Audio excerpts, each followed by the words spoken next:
Welcome. Hi, everyone. Thank you for joining us today.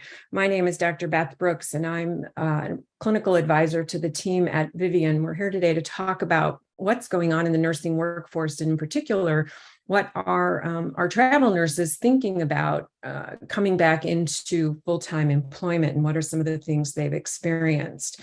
So I want to spend some time talking about what has happened throughout the nursing workforce during this pandemic, talk a little bit about what those experiences are that those travel nurses have had, and talk a little bit about some strategies that are going to be really helpful for your organization to try to enhance the workforce and bring those kinds of healthy work environment attributes back that we know travel nurses, and in fact, all the nurses you're recruiting, are going to be looking for in the next year, let's say, as we come out of this pandemic.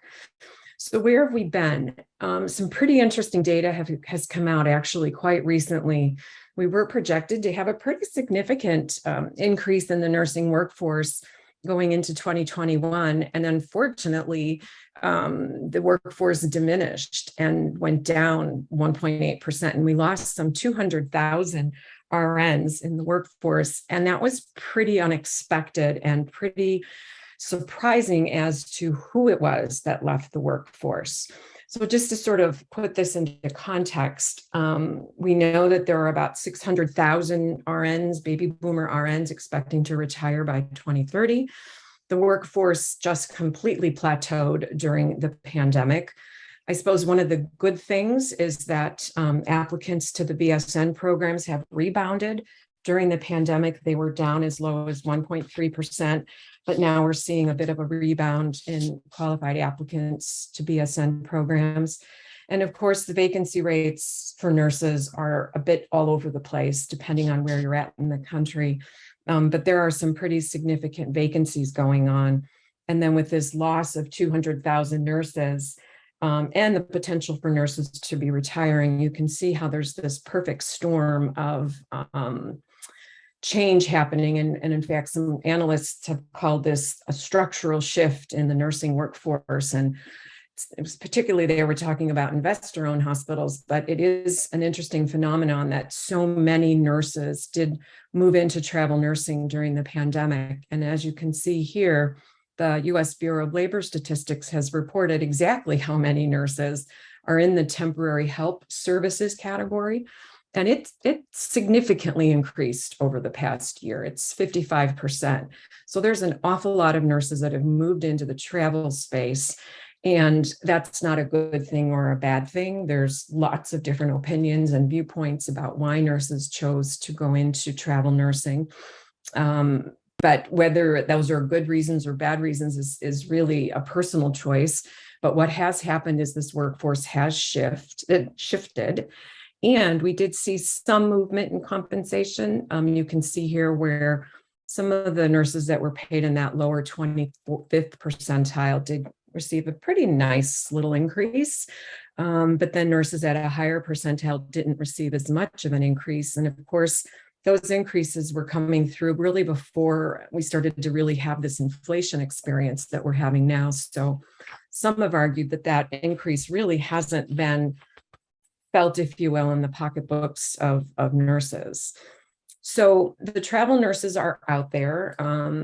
They were out there because there were pandemic hotspots, and nurses chose to work in a pandemic hotspot, perhaps thinking, the pandemic wouldn't come and affect their organization significantly. Or nurses went to travel because their hospitals furloughed them, or the elective procedures were canceled and those kinds of things. So the census in hospitals were really labile. Folks really didn't know. My colleagues, chief nurse colleagues, really hard to predict day to day how many beds would be filled. And then at the same time, we've had, PPE shortages. So there's just been a lot going on in the work environment that's been unsettling, if you will, and unstable. And that was certainly felt by the nurses who were out there traveling. Most of them, 44%, saw that nursing units were short-staffed all of the time, and that they could definitely feel that the shortage became worse as the pandemic wore on. And I think one of the interesting things that everyone was watching during the pandemic was how the RN NCLEX licensure exams pass rates would change or not during the pandemic, because so many of our new graduate nurses spent, their clinical time doing virtual clinical and unable to go into clinicals in hospitals.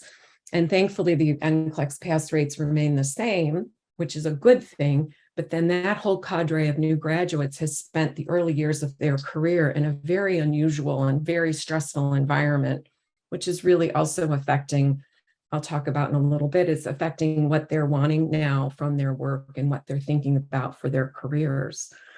So no surprise when I tell you that all these changes in the workforce and all the unknowns with COVID and all of the vaccine controversies and admissions where emergency departments were just backed up, and you heard about ambulances circling EDs. All of these factors have absolutely impacted nurses and patients.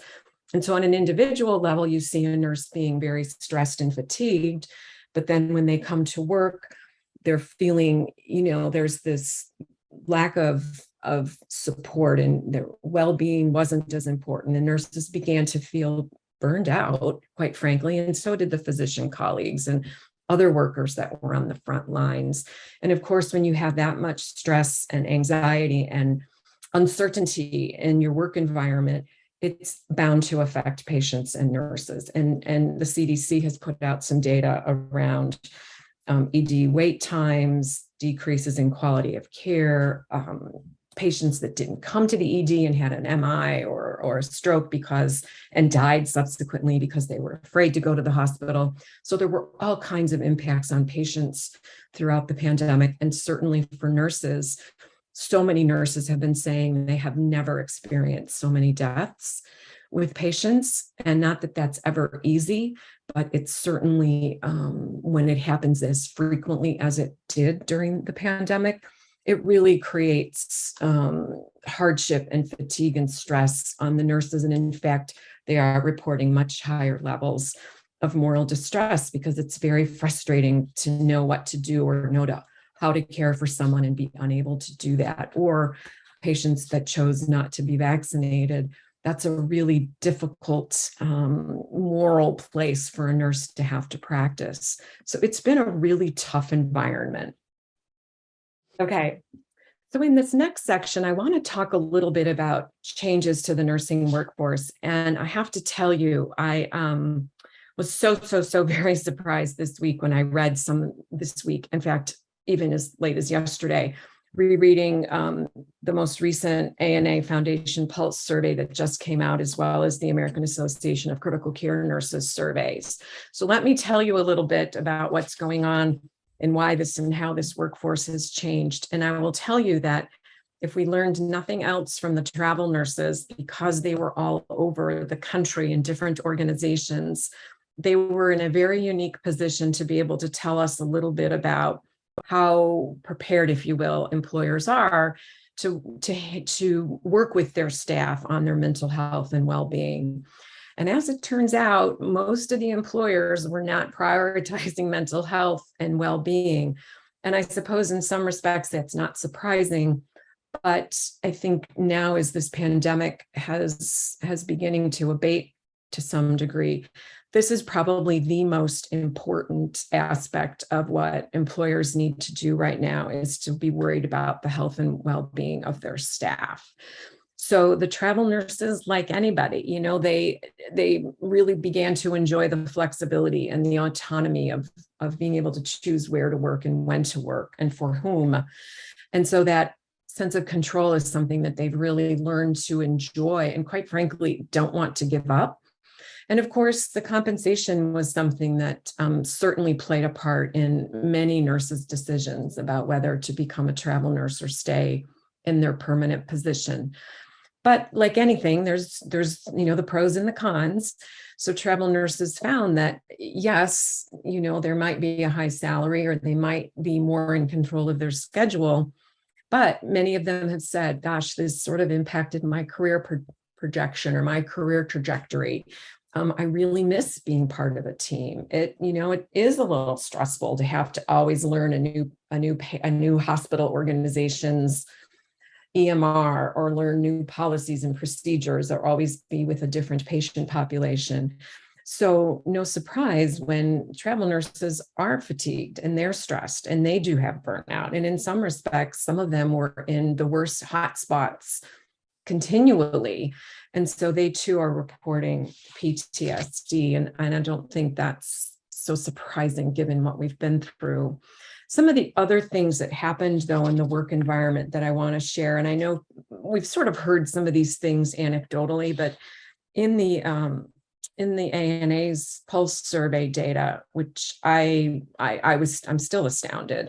Bullying and incivility was reported by 65% of the RNs out working, and 40% of them experienced some form of violence. So when you have that level of bullying and incivility and violence in the workplace, it's no wonder that nurses don't feel safe and they are afraid for their safety and their well-being. And certainly that takes a toll on their mental health.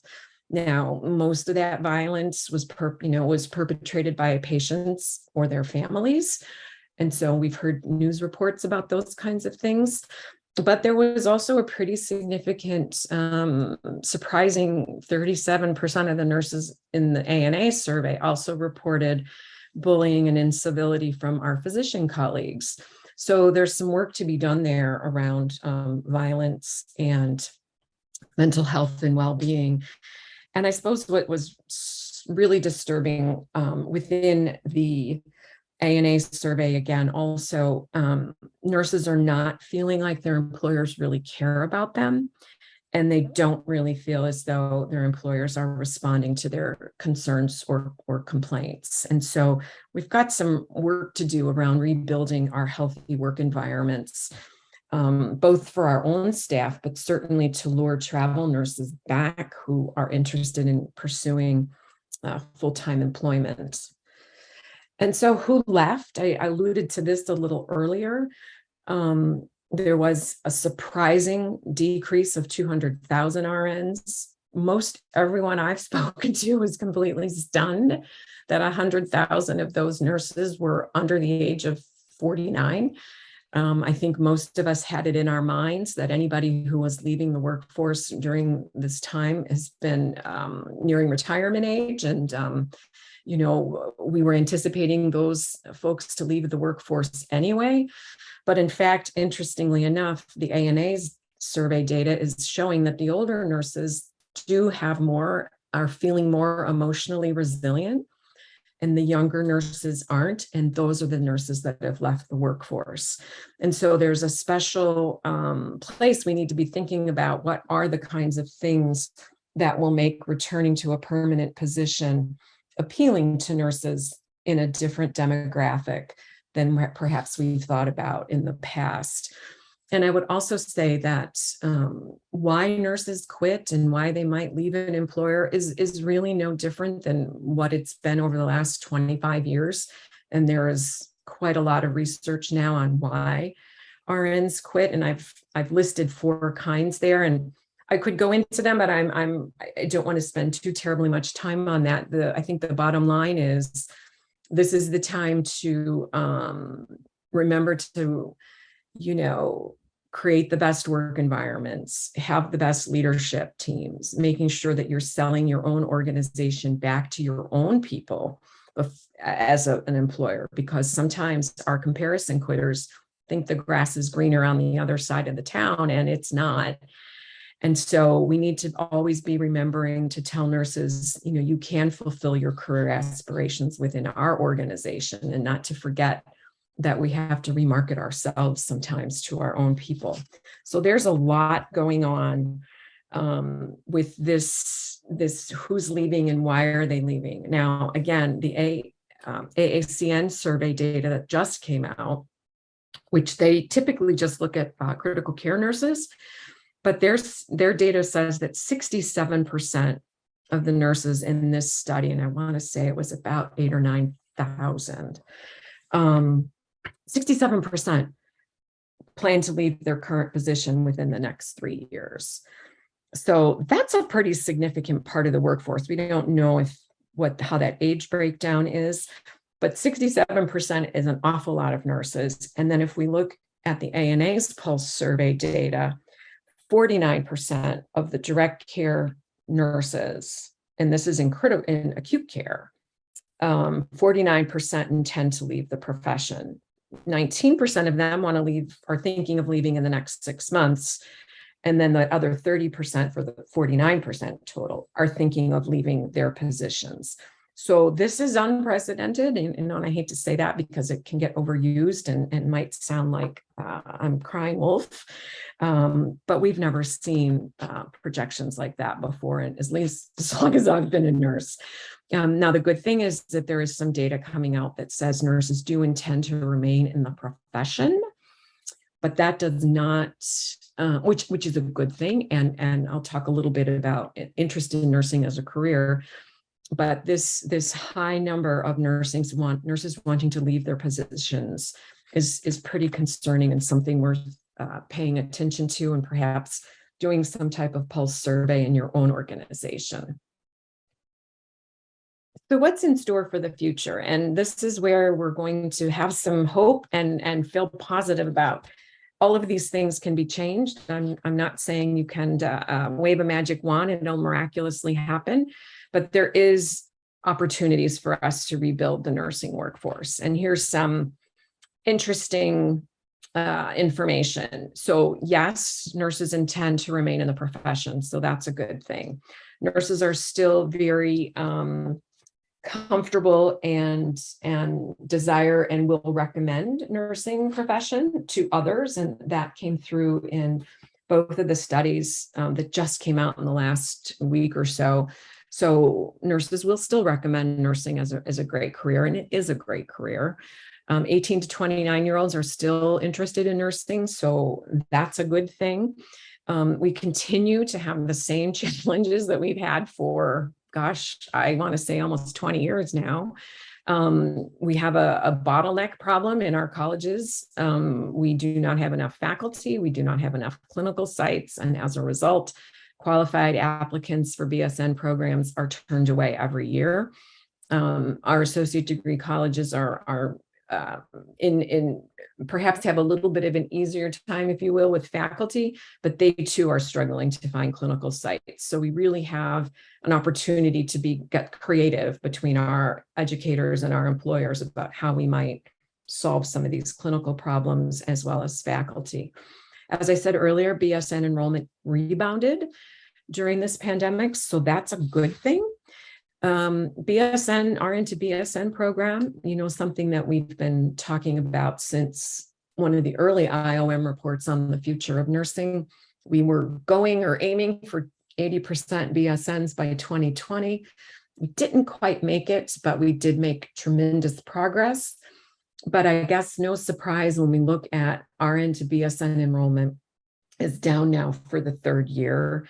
And it'll be really interesting now to see if it rebounds next year, now that we're, somewhat out of the woods with this pandemic. I think it was pretty unrealistic to think that nurses would be going back to school during the last 2 years of what's been happening, but it is something worth keeping our eye on.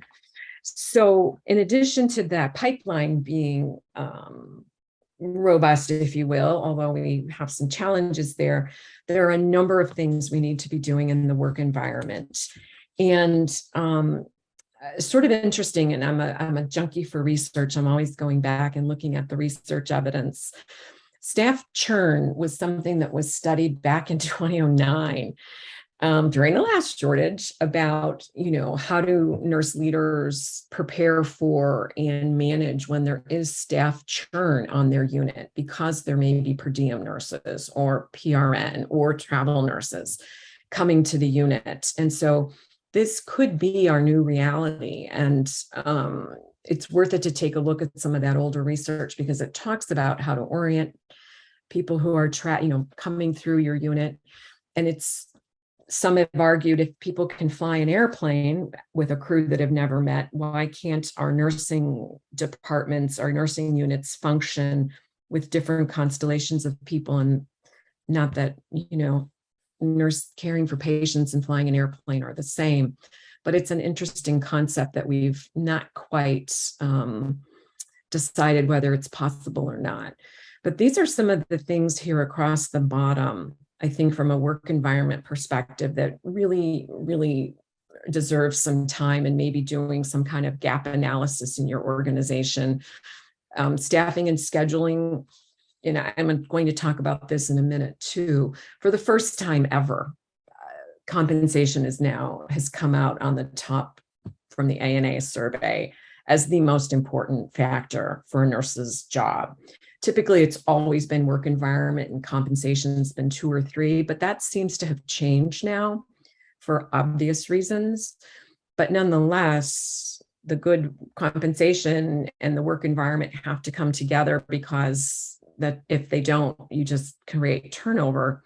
So making sure that your staffing and scheduling is as contemporary and as best practice as it can be, looking at all the data on fatigue, looking at big data analytics, workforce optimization, getting away from average daily census, midnight, staffing. The HFMA has some great resources in the business of caring, care model, and changing your care delivery model. Are your nurses working at the top of the license? That came out very clear in data that nurses want better staffing, RN staffing, but also better support staffing. So looking at all of those components to make sure that the care delivery model is as efficient as it can be. What's the nurse manager's span of control? It's incredibly important that they don't have huge spans of control.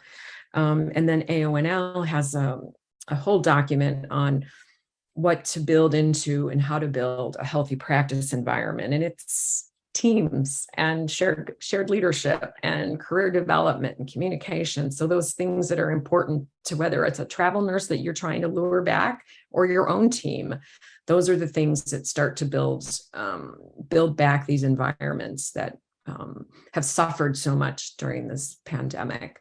Authentic empathy, I cannot tell you how many times I've read stories about they really don't care. They really don't listen. No one asks me how I'm doing today.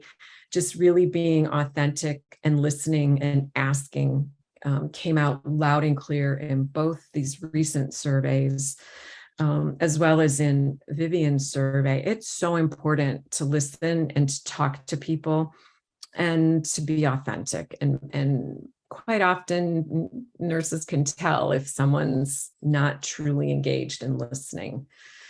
As you probably are all aware, we've been talking for years about, our wisdom keeper, our veteran RNs who have been nearing retirement, this large baby boom cohort. And we've got a very young workforce now, less experienced. And so there's this complexity gap with not too many, but a preponderance of younger nurses and not as many veteran nurses. And when those veterans leave, we lose wisdom and experience. And we have to figure out how to transfer some of that knowledge. And in particular, 30% of nurses that have been practicing less than 2 years. So essentially, any of these nurses that graduated in the 2 years of the pandemic don't really feel ready to be on their own, don't really know what it's like to practice normally, if you will. I'm making quotes with my fingers. And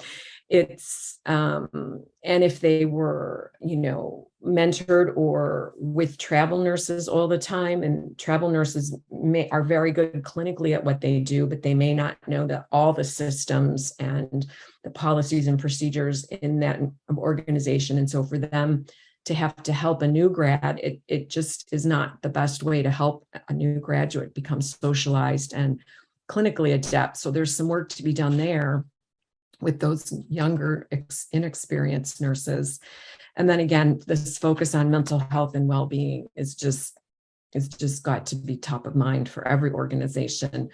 And the ANA has a program, Healthy Nurse, Healthy Nation. And then the Institute for Healthcare Improvement has put out a toolkit on psychological PPE, which I really think there's some terrific ideas in there.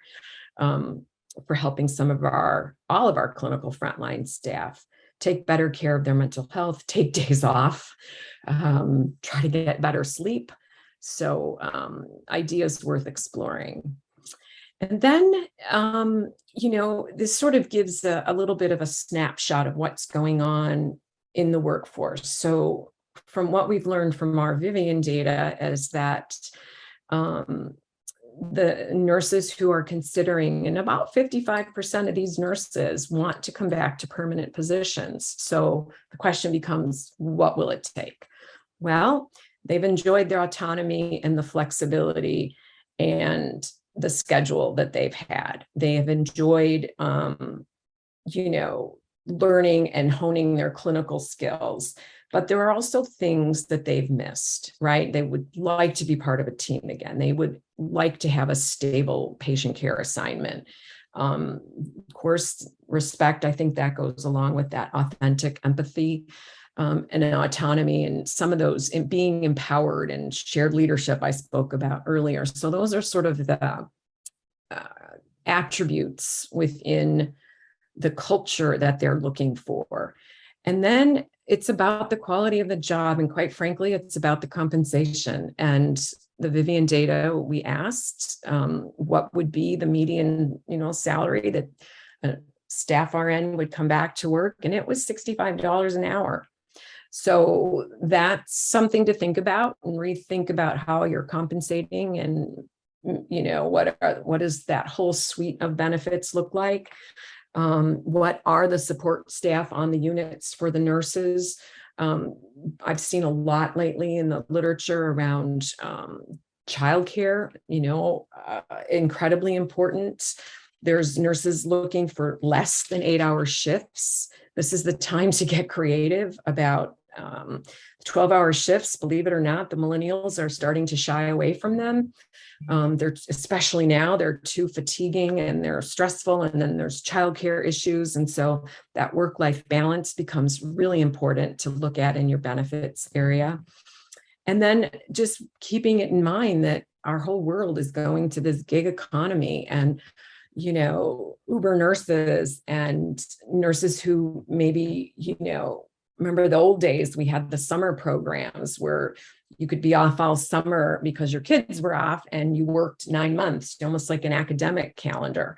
So this is the time to get really creative about the types of staffing and scheduling options, but also the kind of career configurations. Can a nurse complete do his or her career within your organization? Can they easily move within your organization if it's an acute care position, an ambulatory position, or a home care position?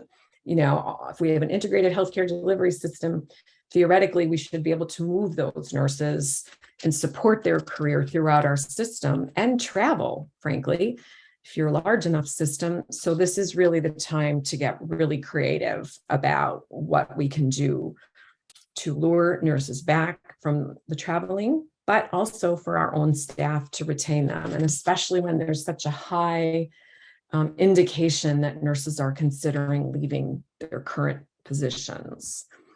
And then finally, I just want to talk a little bit about my colleagues in HR, and I say this lovingly because I'm married to a chief HR officer. So we talk about human resources quite often, but there is evidence, there has been actually for quite some time, that human resources is an important function in an organization.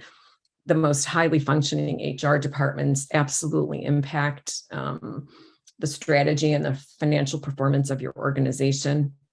So this is the time for our nurse leaders to sit with our colleagues in HR and, are we doing everything we can to attract nurses? Using social media, using text messages? Have we streamlined the application process to make it as simple as possible? Is, attracting, is daycare, is there some benefit that's unique that you could offer in your marketplace that distinguishes you from other organizations? That's something, this is the time to do those really innovative, kind of radical things. Back in the old days, when I was a nurse recruiter, all the nurse recruiters were registered nurses. Makes it a heck of a lot easier on the hiring manager if some of that first level screening is happening down in HR by a nurse. So there's lots of research around signaling theory and why it's smarter, not smarter, I should say, is smart to have an RN as a nurse recruiter, but it might be time to go back and look at that. And I'm not suggesting that recruiters not in the human resources department, but I'm suggesting that that model might be worth another think, because it would speed up the hiring process. And should there be walk-ins and whatnot, kinds of activities, you want to make sure that you're not missing a candidate by having a really clunky, cumbersome process. To that end, making sure the HR team is pretty facile and can move between different areas. If it's a comp person, maybe they can do some interviewing, or if it's, an employee relations person, they can lend a hand with interviewing. So think about how your HR team is being used. This is also the time to be realistic about jobs and not to sugarcoat. All that does is create turnover later. So be thinking about being really honest about what's going on in your organization and playing up the parts that are, really important to travel nurses, especially the team dynamic and being part of a team. And then, like any good process or outcome, you can't manage what you can't measure. So make sure you've got some discipline around your HR metrics and have a good understanding of turnover and cost to hire and time to fill. And we understand what's going on with candidates and why they're not accepting jobs. And then thinking about boomerang programs and alumni programs, sort of bringing those back. They're, they, I think, wax and wane in popularity or need based on, how challenging any labor market it is at any particular time. But this would be the time to think about the value of having a program, or one or both, or employee referral. There's many different types of solutions. And then from a technology perspective, and, retaining nurses is going to be about career development. It's going to be about, can a nurse spend her career, his career with you and move throughout your organization seamlessly? Retention bonuses are always preferred over hiring bonuses. And I say that knowing that hiring bonuses are coming back again, but hiring bonuses can often create what we call pre-planned turnover, meaning as soon as the bonus commitment is over, turnover happens.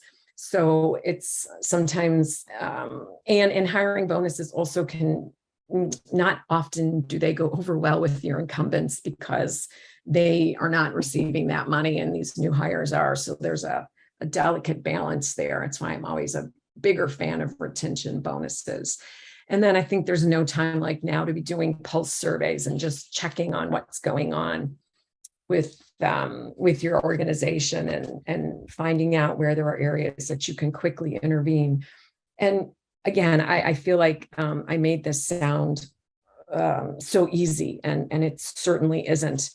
But from everything I've been reading, there are some fairly simple strategies, whether it's an anti-bullying or an incivility program, or it's putting in a retention bonus, or it's looking at building better team dynamics or more career development. Those are I think, pretty low hanging fruit.